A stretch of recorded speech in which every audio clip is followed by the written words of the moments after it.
Assalamualaikum warahmatullahi wabarakatuh. Alhamdulillah, alhamdulillahilladzi anzala sakinata fi qulubil mu'minin liyazdadu imanan ma'a imanihim. Ashhadu an la ilaha illallah wa ashhadu anna Muhammadan abduhu wa rasuluh la nabiyya ba'dah. Allahumma salli wa sallim ala sayyidina Muhammad wa ala ali sayyidina Muhammad kama sallaita ala sayyidina Ibrahim wa ala ali sayyidina Ibrahim. Amma ba'du, ayyuhal hadirun, ittaqullaha haqqa tuqatih wa la tamutunna illa wa antum muslimun. A'udzu billahi minasy syaithanir rajim. Bismillahirrahmanirrahim. Alif lam mim. Dzalikal kitabu la raiba fihi hudal lil muttaqin alladzina yu'minuna bil ghaibi wa yuqimuna as-salata wa mimma razaqnahum yunfiqun walladzina yu'minuna bima unzila ilaika wa ma unzila min qablik wa bil akhirati hum yuqinun ulaika ala hudan min rabbihim wa ulaika humul muflihun. Wa qala Rasulullah sallallahu alaihi wasallam, min husnil islamil mar'i tarkuhu ma la ya'ni. Hadirin sidang Jumat yang berbahagia, marilah di hari Jumat yang terakhir bulan Ramadan 1445 Hijriah kita kembali bersyukur kepada Allah Ta'ala. Puasa ini salah satu tujuannya adalah kita dididik oleh Allah untuk menjadi orang yang bertakwa. Di atas takwa ada kesyukuran. Allah Ta'ala berfirman dalam surat An-Nisa, wattaqullaha la'allakum tashkurun. Takwalah kalian kepada Allah agar kalian menjadi orang-orang yang bersyukur. Syukur akan mengundang rahmat dan nikmat Allah, kufur akan membuat Allah melaknat kita. Kesyukuran yang paling gampang, paling mudah adalah kita masih hidup. Orang-orang yang ada di kuburan sana, baik dikubur tadi pagi, kemarin, atau sudah bertahun-tahun ada di alam barzakh, sedang meminta kepada Allah agar dikembalikan hidup bersama kita, sholat 2 rakaat, infak 10, 100 ribu. Maka jangan sia-siakan kesempatan ini. Al-Imam Nawawi atau Syekh Nawawi Banten dalam kitabnya menerangkan, kalau kita merasa orang miskin, tidak punya apa-apa, datanglah ke kuburan siapapun, nggak harus kuburan orang Islam, karena mereka yang ada di bawah kubur itu sedang meminta kepada Allah untuk hidup. Hadirin rahimakumullah, sebelum saya lanjutkan, mohon izin saya ingin mengingatkan, Jumatan ini bukan rutinitas. Diganti sholat duhurnya dengan 2 rakaat, didahului dengan mendengarkan khutbah. Rasulullah bersabda, siapa yang bersuci dari rumahnya kemudian menuju masjid proporsional, artinya tidak melangkahi pundak-pundak saudaranya yang telah datang lebih dahulu, kemudian dia mendengarkan khutbah dengan seksama, sholat 2 rakaat, akan diampuni oleh Allah Ta'ala dosanya 7 dan 3 hari. Waktu awal Ramadan saya sudah ingatkan, kita seringkali melihat ibadah-ibadah yang Allah berikan kepada kita seolah-olah tidak ada nilainya atau biasa-biasa saja. Padahal setiap ibadah berisi tazkiyatun nufus, pensucian jiwa kita.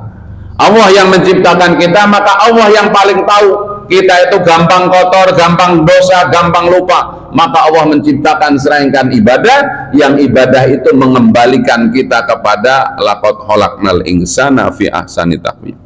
Khusus sholat Jumat ada 4 hal yang tolong diperhatikan. Kalau kita melakukan apa yang saya sampaikan ini, setelah tahu ilmunya, maka Jumatan kita sia-sia, tidak mendapatkan pahala, digugurkan dosanya. Ingat, kita hidup cuma sepekan, 7 hari, tapi rahmat Allah membuat kita diampuni 10 hari. Artinya kalau kita pendosa luar biasa, sejak hari Sabtu, Minggu, Senin, Selasa sampai Kamis, Senin kemarin penuh dengan dosa, hadirnya kita di majelis sholat Jumat ini mengikis seluruh dosa kita, ditambah kita punya catatan kebaikan 3 hari. Karena kebaikan dan dosa itu saling memakan, bahasa kampungnya. Kalau tidak perlu dimakan atau dihabiskan itu kesalahan, maka kita punya kebaikan 3 hari. Satu, perhatikan, jangan pernah ngomong kalau mendengarkan khutbah.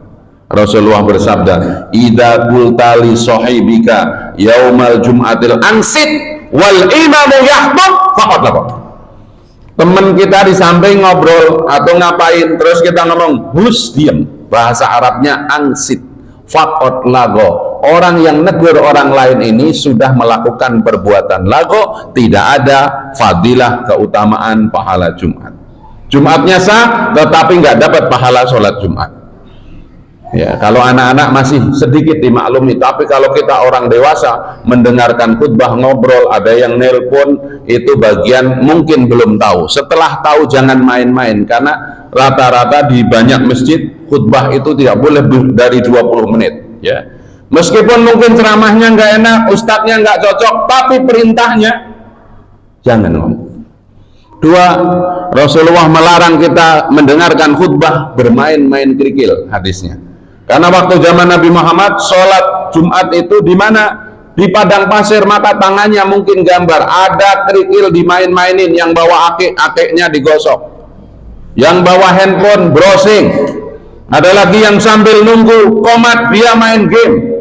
Kalau belum tahu nggak apa-apa, saya ingatkan, ini perbuatan lago, menggugurkan pahala sholat Jumat. Yang ketiga, kalau yang ada yang melakukan karena belum tahu, Rasulullah melarang mendengarkan khutbah dengan kaki tegak kemudian dipeluk. Kenapa begitu? Karena ini membahayakan wudhu juga. Ya. Dan yang nomor 4, ini PR untuk para khotib, mereka yang menyediakan sound system, karena Rasulullah memerintahkan, siapapun yang tidur waktu mendengarkan khutbah, silakan pindah dari satu tempat ke tempat yang lain.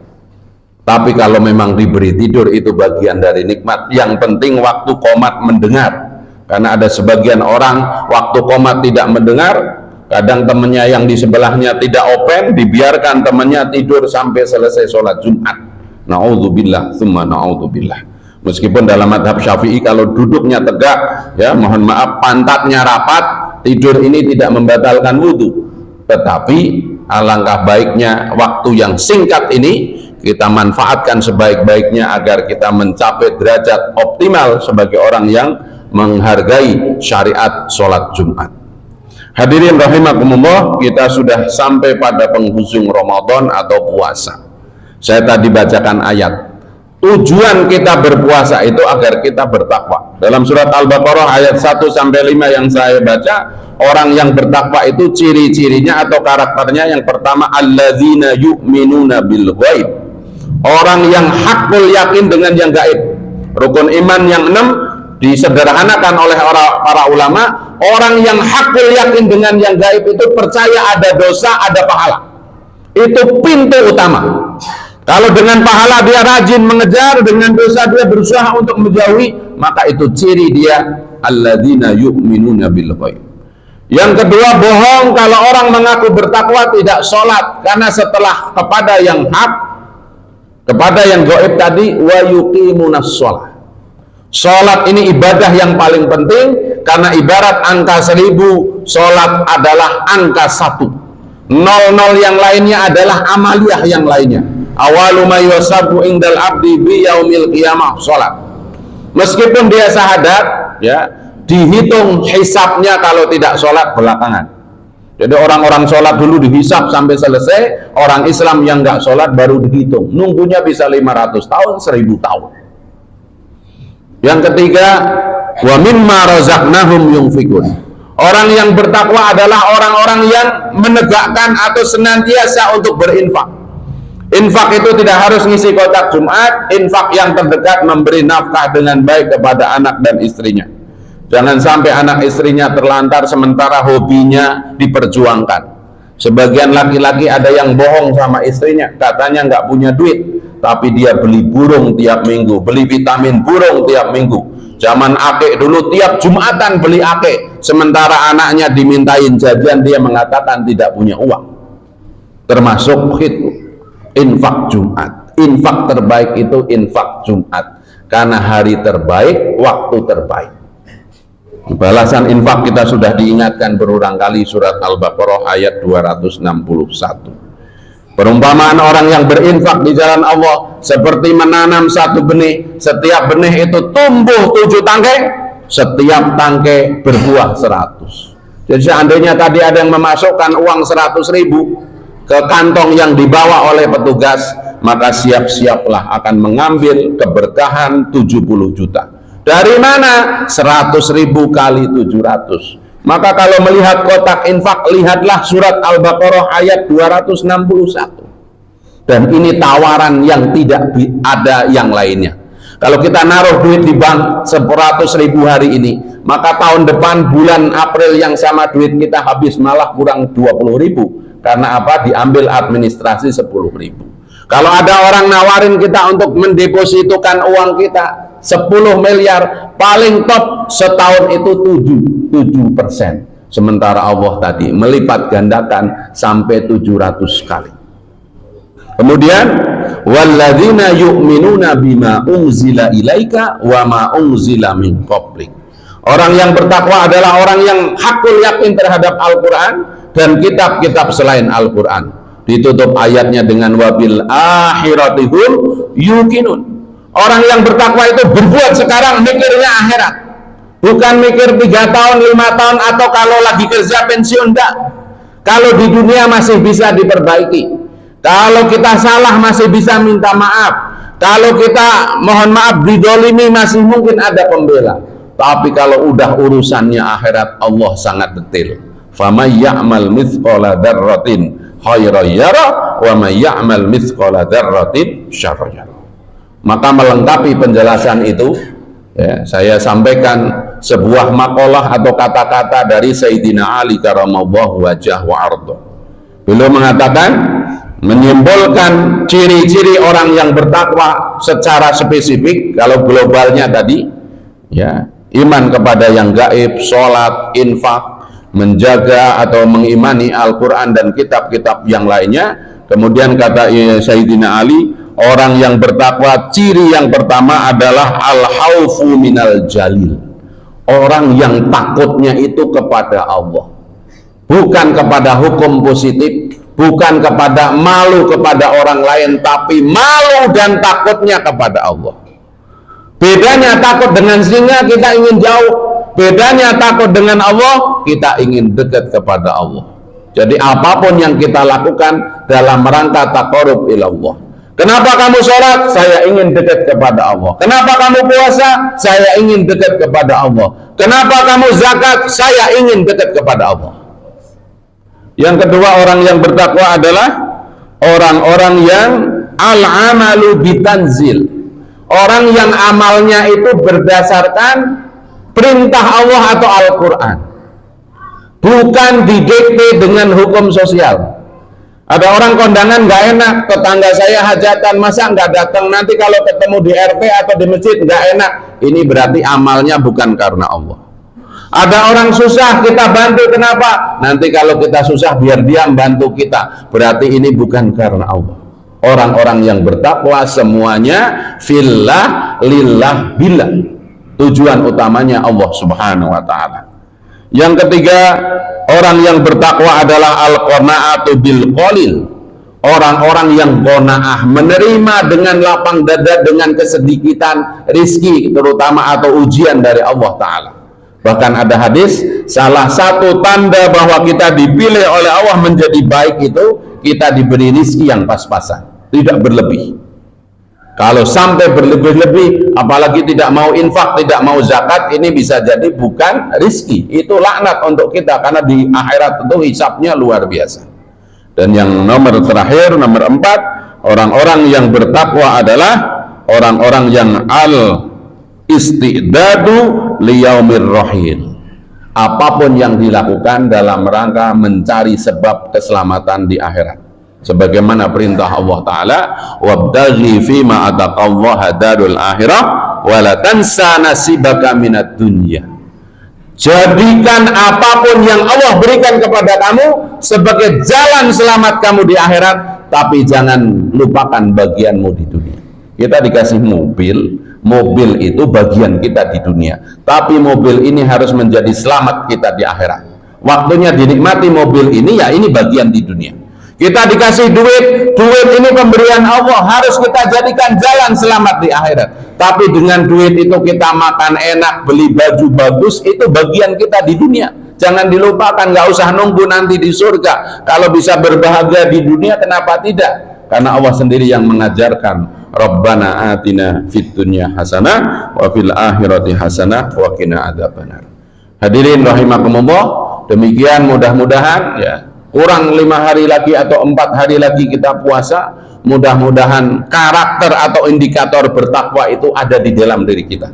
Kita semakin takut kepada Allah Ta'ala, kita semakin beramal semata-mata karena Allah Ta'ala, kita semakin yakin Allah memberi kita rizki berapapun itu yang terbaik, maka kita terima dengan lapang dada. Dan ingat, kematian tidak nunggu umur tua, tidak nunggu sakit, tidak nunggu apapun. Kalau waktunya datang, orang lagi sholat begini bisa mati, lagi main futsal mati, lagi makan mati. Kadang kasih sayang Allah saja membuat kita sakit dulu, kemudian mati, agar yang ditinggal itu nggak terlalu sedih. Bagaimana kalau ada orang sehat walafiat tahu-tahu mati, yang mati enak, yang ditinggal itu sedihnya minta ampun. Tapi kalau ada orang sudah sakit setahun, 2 tahun, sehingga kadang ada yang datang ke Ustadz, kemudian ya Allah, Ustadz doakan yang terbaik untuk orang tua kita. Ngomong yang terbaik itu kan seolah-olah ngomong kasarnya, kalau mau mati biar cepat mati, kita sudah capek ngurusnya, seperti itu kan. Itu bagian dari kasih sayang Allah Ta'ala. Semoga Allah menolong kita. Aqulu qawli hadza li wa lakum fil Qur'anil azim wa nafa'ani bima fihi minal ayati wa dzikril hakim innahu huwat tawwabur rahim.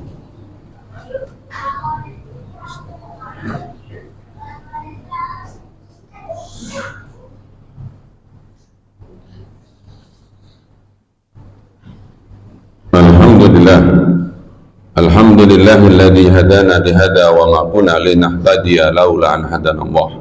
Asyhadu an la ilaha illallah wa asyhadu anna Muhammadan abduhu wa rasuluh la nabiyya ba'dah.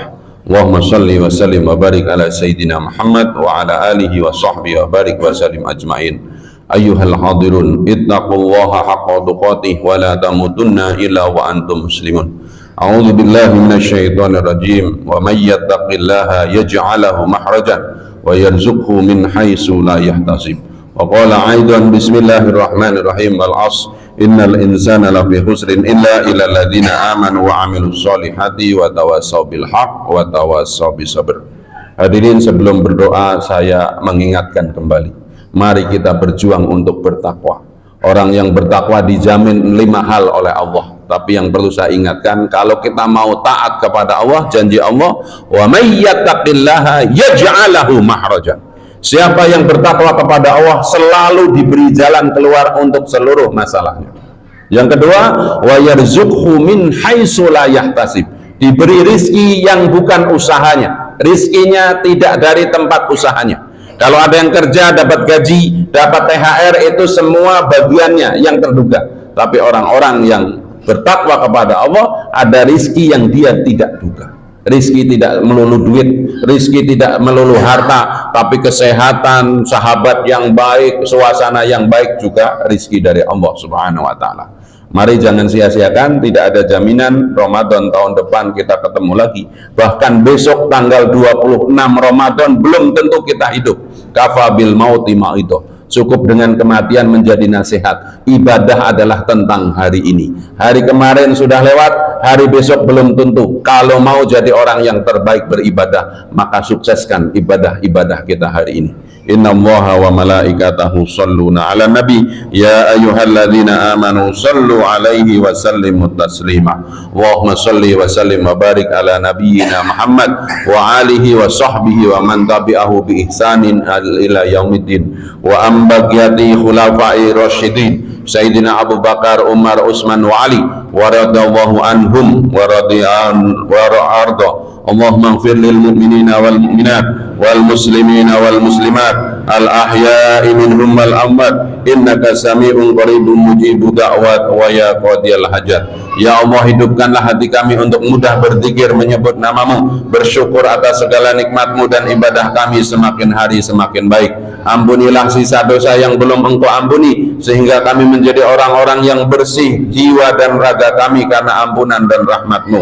Ya Allah, jadikanlah kami orang-orang orang-orang yang bertakwa, sehingga Engkau memudahkan seluruh urusan kami dan Engkau menambahkan rizki kami dari yang bukan usaha kami. Rabbana atina fid dunya hasanah wa fil akhirati hasanah wa qina adzabannar. Allahumma ighfir lil mu'minina wal mu'minat wal muslimin wal muslimat al ahya'i minhum wal amwat. Ya Allah, tolonglah saudara-saudara kami di Palestina, ya Allah, berikan kekuatan, berikanlah kemenangan, karena sesungguhnya kekuatan dan kemenangan hanya dari sisimu. Bifadli subhanaka rabbika rabbil izzati amma yasifun wa salamun alal mursalin walhamdulillahi rabbil alamin.